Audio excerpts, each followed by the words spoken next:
clock on the courthouse tower struck midnight. Outside, thunder rolled in the Kentucky hills, shaking the glass in the windows of homes nestled along the banks of the muddy Ohio River. On the deserted main street of Mill Creek, streetlights flickered and the air crackled with an electric, uneasy tension. Suddenly, a black SUV screeched to a stop at the curb outside the old Mill Creek Bank, now the county museum. Its headlights caught the glint of rain on cobblestones. A man in a gray hoodie stumbled out, dragging a heavy duffel bag. He moved quickly, glancing over his shoulder, vanishing into the shadows. Moments later, a siren wailed, then gunshots echoed, shattering the silence of the night.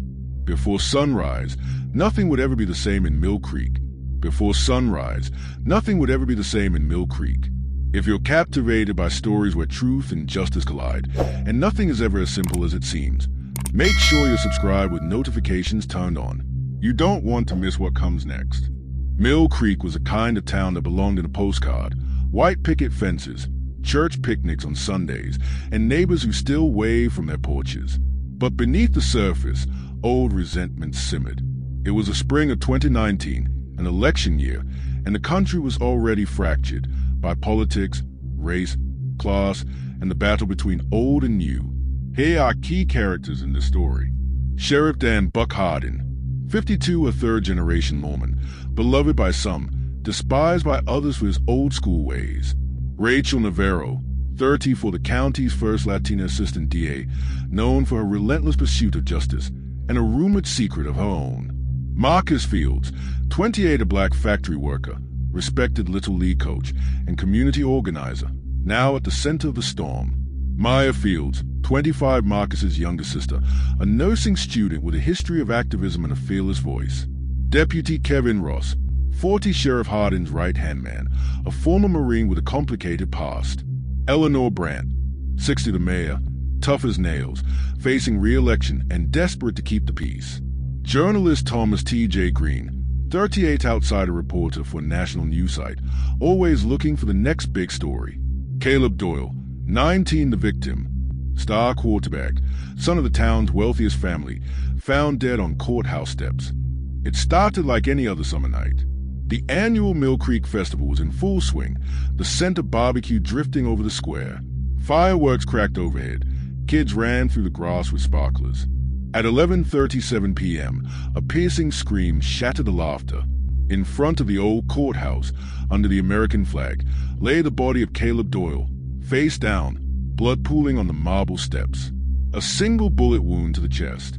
Within minutes, Sheriff Hardin arrived, pushing through the crowd, barking orders. Marcus Field stood nearby, hands raised, shaking. He was the first and only person seen near the body. The motor weapon was found in a trash can 20 yards away. On the handle, Marcus's fingerprints. But was it really that simple? News spread like wildfire. Within an hour, the mayor called for calm, but social media exploded. Another black man with a gun. No justice for the rich in Mill Creek. Set up. It has to be. Rachel Navarro, the ADA, insisted on a by-the-book investigation. But old rivalries resurfaced, rumors of Caleb's secret life, whispers of debts, threats, a fight at the festival. Red flags. Witnesses disagreed on what they saw. Some claimed Marcus and Caleb argued. Others saw a masked figure run from the scene. Security cameras? Malfunctioning that night. Marcus insisted he was helping Caleb. He'd found him already wounded. Deputy Ross's body cam was accidentally turned off. Sheriff Hardin arrested Marcus within the hour.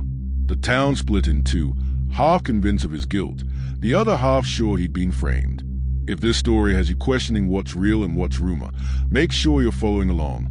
Drop a like if you think there's more here than meets the eye, and share with someone who loves a good mystery. Rachel Navarro led the prosecution, but she had questions. Why did the cameras fail? Why was the gun wiped clean except for Marcus's prints? Where was Caleb's phone? Never found. Interviews. Maya Fields tearfully insisted on her brother's innocence, claimed he'd been harassed by Caleb and his friend for months. Deputy Ross seemed nervous, contradicted his own statements. Caleb's father pressured police for a quick conviction, calling in favors from the mayor. T.J. Green, The reporter discovered that Marcus and Caleb had argued over a loan. Caleb owed Marcus money. Breakthroughs. DNA under Caleb's fingernails didn't match Marcus. Gun was registered to the mayor's office, missing for months. Anonymous tip. A black SUV was seen speeding away right after the shots. By September, the story was national news. Protesters descended on Mill Creek.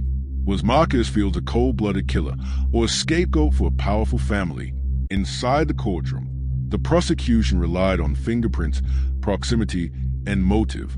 The defense, led by a volunteer team of civil rights lawyers, hammered the missing evidence and corrupted investigation. Mayor Brandt's re-election campaign hung in the balance.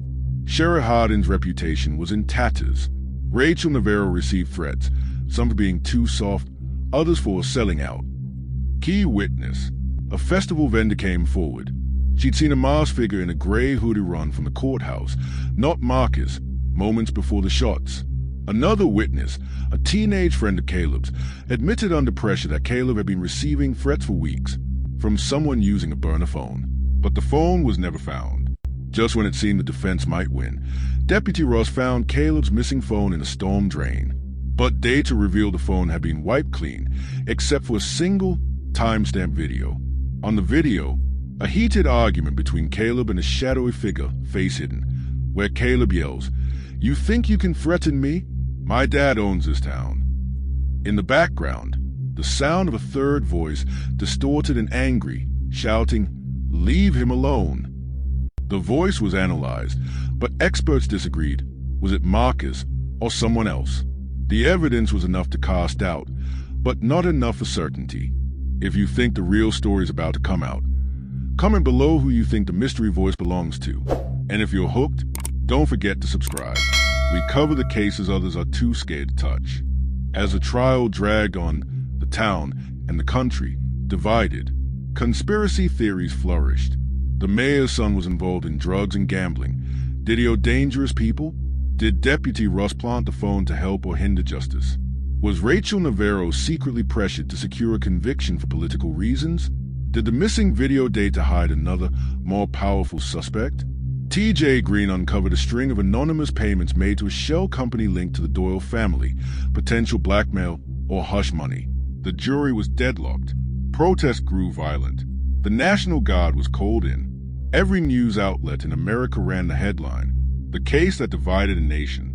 After 19 hours of deliberation, the jury returned. Hung jury. No unanimous verdict.